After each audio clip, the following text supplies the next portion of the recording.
who hates to write? And who's in between? So like, I couldn't really see your hands, but every one or two hands went up every time. Okay, so do you guys agree that writing is an art? Yes. Yes? Okay.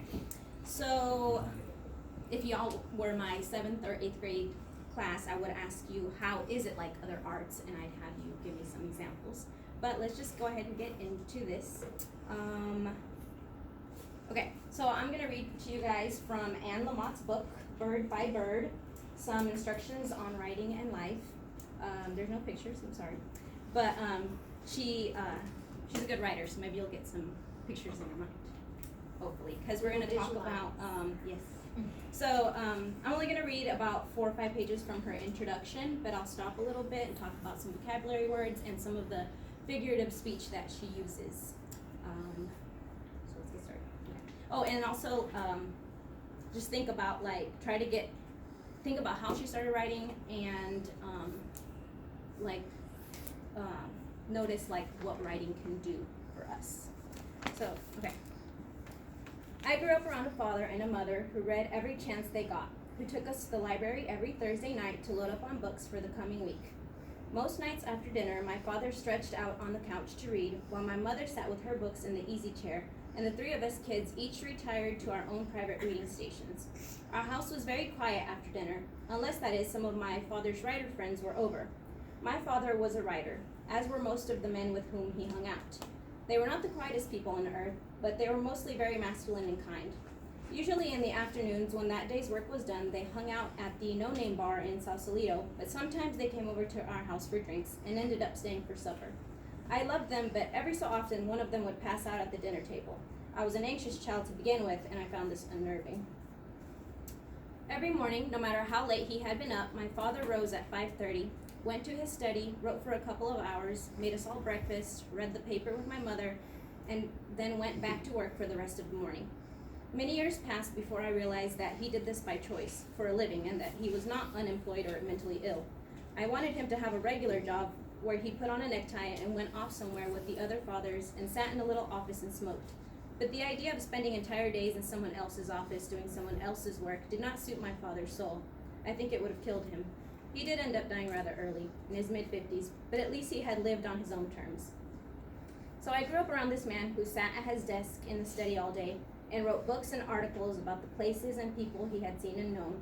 He read a lot of poetry. Sometimes he traveled. He could go any place he wanted with a sense of purpose. One of the gifts of being a writer is that it gives you an excuse to do things, to go places and explore.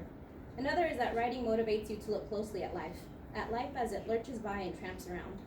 Writing taught my father to pay attention. My father, in turn, taught other people to pay attention, and then to write down their thoughts and observations. His students were the prisoners at San Quentin who took part in the creative writing program, but he taught me too, mostly by example. He taught the prisoners and me to put a little bit down on paper every day and to read all the great books and plays we could get our hands on. He taught us to read poetry. He taught us to be bold and original and let ourselves make mistakes, and that Thurber was right when he said, "You might as well fall flat on your face as lean over too far backwards."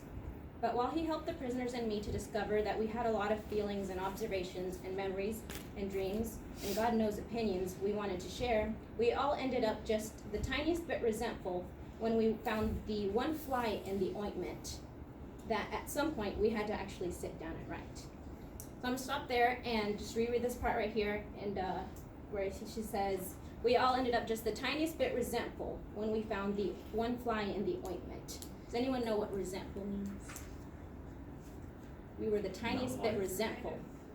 Kind of, what'd you say? Oh, you didn't. To not like. Yeah, you don't like it. You're kind of bitter about it. And then she says here, one fly in the ointment. What type of figurative speech is that? Does anybody know? Huh? No? I almost crossed nose. One fly in the ointment. Is it idiom? Right? Yeah. Yes. Okay. So anyway, all right. Almost done. So I believe writing was easier for me than for the prisoners because I was still a child, but I always found it hard. I started writing when I was 7 or 8. I was very shy and strange looking, loved reading above everything else, weighed about 40 pounds at the time, and was so tense that I walked around with my shoulders up to my ears like Richard Nixon. Okay, so there's some more figurative speech here, of the same type too, if you'll just listen. And she says, I saw a home movie once of a birthday party I went to in the first grade with all these cute little boys and girls playing together like puppies, and all of a sudden I scuttled across the screen like Prufrock's crab. I was very clearly the one who was going to grow up to be a serial killer or keep dozens and dozens of cats. Instead, I got funny. I got funny because boys, older boys I didn't even know, would ride by on their bicycles and taunt me about my weird looks. Each time felt like a drive-by shooting. I think this is why I walked like Nixon. I think I was trying to plug my ears with my shoulders, but they wouldn't quite reach. So first I got funny, and then I started to write, although I did not always write funny things. So she says the girls playing together like puppies, and she scuttled across the screen like Prufrock's crab. What type of figure of speech is that? That's something Simile. Okay. All right.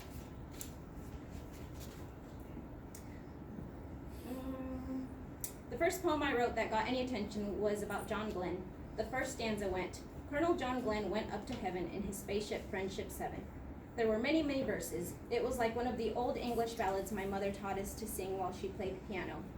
Each song had 30 or 40 verses, which would leave my male relatives flat into our couches and armchairs as if by centrifugal force, staring unblinkingly up at the ceiling. I'm just going to skip over to this last paragraph, just because I want to look at a couple of the vocabulary words on here. So she says, sometimes I got to sit on the floor of my father's study and write my poems while he sat at his desk writing his books. Every couple of years, another book of his was published. Books were revered in our house, and great writers admired above everyone else. Special books got displayed prominently on the coffee table, on the radio, on the back of the John. I grew up reading the blurbs on dust jackets and the reviews of my father's books in the papers. All of this made me start wanting to be a writer when I grew up, to be artistic, a free spirit, and yet also to be the rare working class person in charge of her own life. Does anyone know what revered means?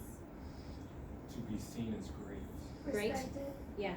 So she immediately uses actually a synonym of revered in the same sentence where she says books were revered in our house and great writers admired.